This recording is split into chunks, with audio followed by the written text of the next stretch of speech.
Bismillahirrahmanirrahim. Assalamualaikum warahmatullahi wabarakatuh. Perkenalkan, nama saya Atiqatul Iffah. Di sini saya akan melanjutkan pembahasan mengenai keterampilan qiraah atau membaca yang sebelumnya sudah dijelaskan sedikit oleh saudari Wina. Kemampuan membaca. Membaca mencakup proses mental dan motorik. Ada 7 persyaratan agar anak dapat membaca. Pertama, kematangan anggota tubuh. Membaca melibatkan kematangan penglihatan dan pendengaran. Anak-anak harus dilatih untuk mengucapkan kata dengan baik dan benar. Yang kedua, lingkungan sosial. Anak usia 4 dan 5 tahun belajar membaca dari orang tuanya sebelum masa sekolah. Dengan kata lain, lingkungan dengan tingkat budaya yang tinggi dari orang tuanya akan membantu anak dalam belajar membaca. Yang ketiga, dorongan emosional. Orang tua dapat memberikan motivasi kepada anak mereka belajar membaca dengan memberikan hadiah ataupun membeli buku-buku yang menarik minat mereka. Keempat, persepsi motorik. Membaca mengkoordinasikan fungsi penglihatan, pendengaran, dan suara. Jika salah satu bermasalah, maka kemampuan belajar membaca akan menurun. Aspek motorik penting untuk memahami simbol huruf dan pengucapan bergantung pada kemampuan alat ucap. 5. Kosakata anak. Semakin banyak kosakata yang dipelajari anak, maka akan semakin mempermudahnya belajar membaca. 6. Persepsi spasial. Membaca berhubungan dengan tempat di mana huruf dan kata berada. Jika baris berakhir, pandangan berpindah ke baris berikutnya. 7. Perkembangan mental. Seorang anak usia 6 tahun dapat belajar membaca sehingga banyak negara menetapkan umur ini sebagai awal masa sekolah. Selain mental, kemampuan membaca juga dipengaruhi metode dan psikologi anak. Selanjutnya, macam-macam membaca.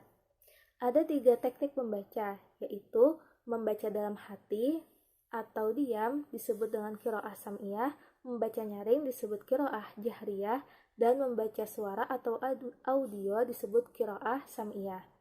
Membaca dalam hati adalah membaca yang memahami simbol-simbol buku dalam pikiran pembaca tanpa suara dan gerakan bibir. Membaca dalam hati terdiri dari 2 komponen, yaitu melihat simbol yang dibaca dan memahami makna simbol-simbol tersebut. Jenis membaca ini adalah jenis membaca yang paling umum dan cepat. Seseorang tidak perlu jeda untuk bernapas karena dapat bernapas sambil membaca dengan membaca dalam hati ini. Yang kedua, membaca nyaring atau qiraah jahriyah. Teknik membaca nyaring dianggap lebih sulit dibandingkan membaca dalam hati. Membaca nyaring adalah proses simbol-simbol tertulis diterjemahkan menjadi kata-kata yang diucapkan sesuai maknanya. Ia tergantung pada 3 elemen, yaitu melihat simbol-simbol, memahami maknanya, dan mengucapkannya. Dalam prakteknya, membaca nyaring memerlukan jeda untuk bernapas sehingga lebih lama dibandingkan membaca dalam hati. Ketiga, membaca audio atau suara disebut qiraah sam'iyah. Membaca audio ialah menerima gagasan dari kata-kata yang diungkapkan atau diucapkan oleh orang lain terkait topik tertentu.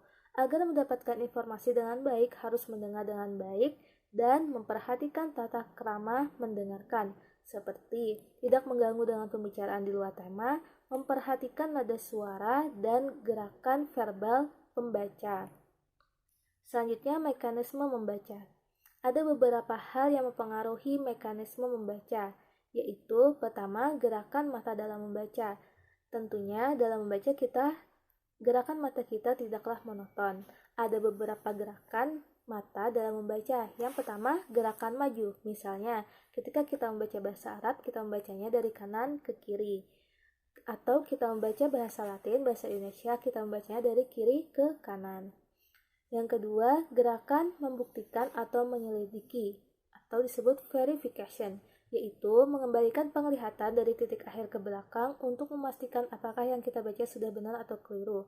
Misalnya, kita sudah membaca 1 baris dan berada di akhir baris, maka kita bisa menengoknya ke sebelah awalnya untuk melihat apakah yang kita baca sudah benar.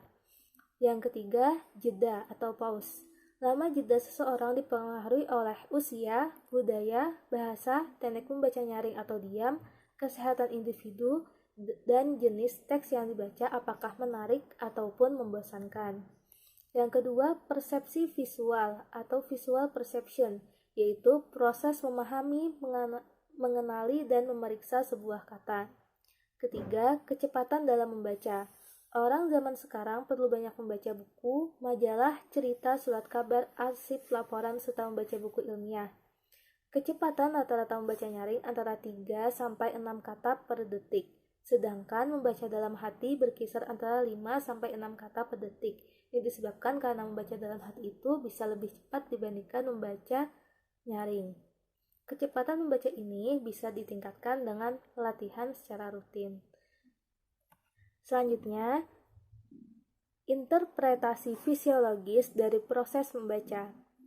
Proses membaca dapat dilakukan dengan visualisasi atau penglihatan jika teknik membaca yang digunakan adalah qiraah samitah dan qiraah jahriyah. Dan membaca juga bisa melalui pendengaran jika teknik yang digunakan adalah qiraah sam'iyah. Di sini saya akan menjelaskan lebih jauh mengenai membaca dengan penglihatan. Adapun membaca dengan pendengaran akan dijelaskan oleh saudara Hafizi. Membaca dengan penglihatan, cara melihat pada membaca tidak berbeda dengan cara melihat pada umumnya. Misalnya, ada gambar pohon. Ketika mata melihat gambar pohon tersebut, gambar pohon jatuh di retina karena efek cahaya yang memancar darinya. Begitu juga dalam melihat tulisan. Kita melihat tulisan dan gambar tulisan itu jatuh di retina kita, maka kita dapat melihatnya, selanjutnya kita bisa membaca tulisan tersebut. Ketegangan mata atau kelelahan pembaca mempengaruhi kesalahan dalam berpindah antar garis, sama seperti gerakan reaksioner yang terjadi saat bergerak dari satu baris ke baris yang lainnya.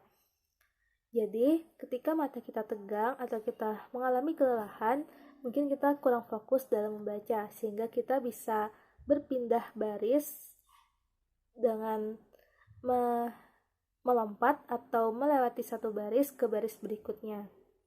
Dalam gerakan reaksioner, setiap orang berbeda dalam hal jumlah jeda, lamanya waktu jeda, dan amplitudo rentang pembacaan. Hal ini dipengaruhi beberapa faktor. Yang pertama, derajat kejelasan makna bagi pembaca. Semakin tinggi derajat kejelasan makna, semakin berkurang gerakan reaksioner, dan pembaca dapat lebih cepat berpindah dari satu rentang ke rentang berikutnya. Yang kedua, tingkat kematangan membaca. Sejauh mana kata dan frasa mudah diucapkan dan dipahami pembaca akan membantu seseorang dalam membaca. Hal sebaliknya terjadi ketika tingkat kematangan membaca menurun. C. Atau yang ketiga, tulisan yang buruk atau berkualitas.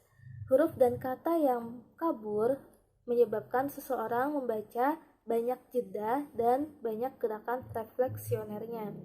Yang keempat, jenis teknik membaca. Penelitian membuktikan bahwa banyak dan lamanya jeda serta gerakan reaksioner membaca nyaring membutuhkan waktu yang lebih lama dibandingkan membaca dalam hati.